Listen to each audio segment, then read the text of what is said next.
चली नवरात्र में सबसे पहले पूजा जौन मैया के होखेला शैलपुत्री माता के संगीत के माध्यम से कुछ गुणगान करे के बाद तो शैलपुत्री जो जगदम्बा है, शिव शंभू के दुलारी है। हाँ हो अगले जन्म में राजा दक्ष के तो सती से कुमारी है। तो पहले जन्म में ही शैलपुत्री पार्वती महारानी है। कहे उपेंद्र यादव गा के तो आगे सुना कहानी है जो उनके अभिराज डीजे के कंपनी से जा रहा बा। हाँ शैलपुत्री है जगदम्बा जो,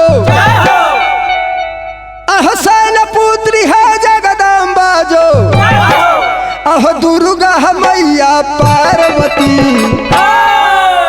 अह दुर्गा मैया पार्वती,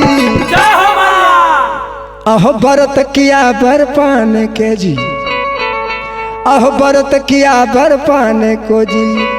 अरे शिव शंभू कैलाशपति,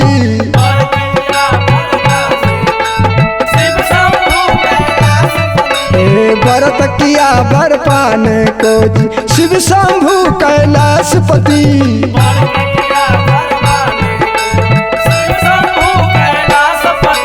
शैलपुत्री है जगदम्बा जो, हो शैलपुत्री है जगदम्बा जो, और दुर्गा मैया पार्वती,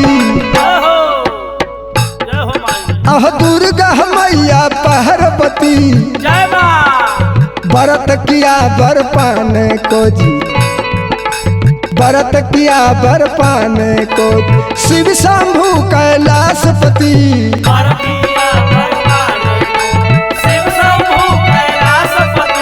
व्रत किया बर पाने को जी, शिव शंभू कैलाशपति।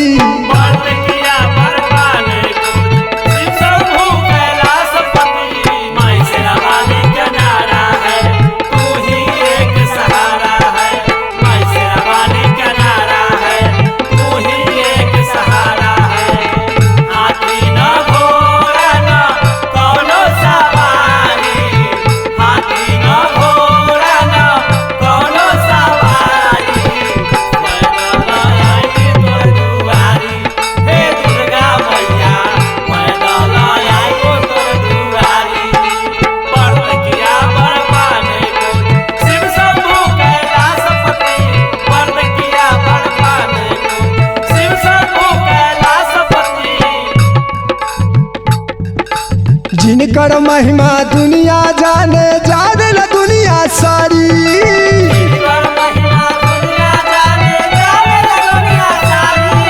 जिनकर महिमा दुनिया गावे, जाने ल दुनिया सारी।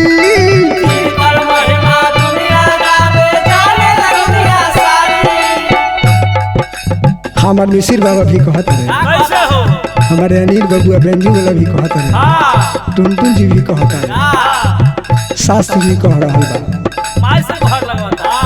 उसी समय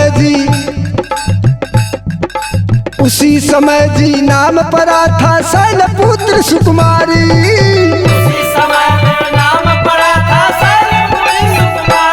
हो उसी समय जी नाम पड़ा था शैलपुत्र सुकुमारी।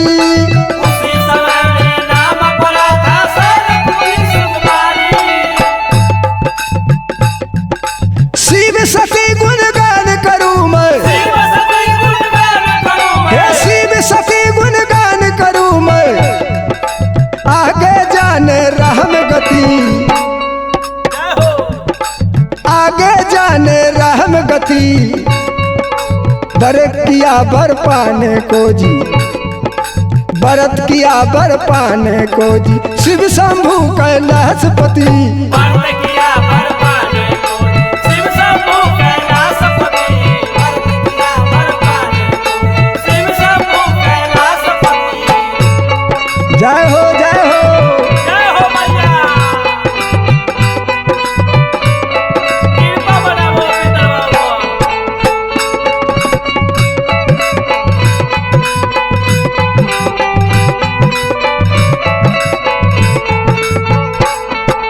व्रत किया वर पाने को शिव शंभु कैलाशपति। व्रत किया वर पाने को शिव शंभु कैलाशपति। जठली के राकेश भटवाड़ की ओर से बहुत रुपया के पुरस्कार बा। ना चला और लोग कहत हैं कृपा बनल रही। जिनका पूजा किए थे भगवान श्रीपति दोनों प्राणी। जिनका कृपा किए थे भगवान श्रीपति दोनों प्राणी। हो जिनका पूजा किए थे भगवान श्रीपति दोनों प्राणी। जिनका पूजा किए थे भगवान श्रीपति दोनों प्राणी। महादेव के प्रेम दुलारी जिनकर सुना कहानी। महादेव के प्रेम दुलारे जिनकर सुना कहानी। महादेव के प्रेम दुलारी जिनकर सुना कहानी। महादेव के प्रेम दुलारे जिनकर सुना कहानी। जय हो। कहे उपेंद्र यादव जाने। कहे उपेंद्र यादव जाने कोई कोई बिरला जोग जटी। कोई कोई जानने वाला है। कहे उपेंद्र यादव जाने। हो कहे उपेंद्र यादव जाने कोई कोई बिरला जोग जटी। हरे व्रत किया वर पाने को जी व्रत किया वर पाने को जी शिव शंभु कैलाशपति। व्रत किया वर पाने को शिव शंभु कैलाशपति। व्रत किया वर पाने को जी शिव शंभु कैलाशपति। व्रत किया वर पाने को शिव शंभु कैलाशपति। हो शैलपुत्री है जगदम्बा जो। हर शैलपुत्री है जगदम्बा जो। अह दुर्गा मैया पार्वती। अह दुर्गा मैया पार्वती। व्रत किया वर पाने को शिव शंभु कैलाशपति। व्रत किया वर पाने को शिव शंभु कैलाशपति। और व्रत किया वर पाने को शिव शंभु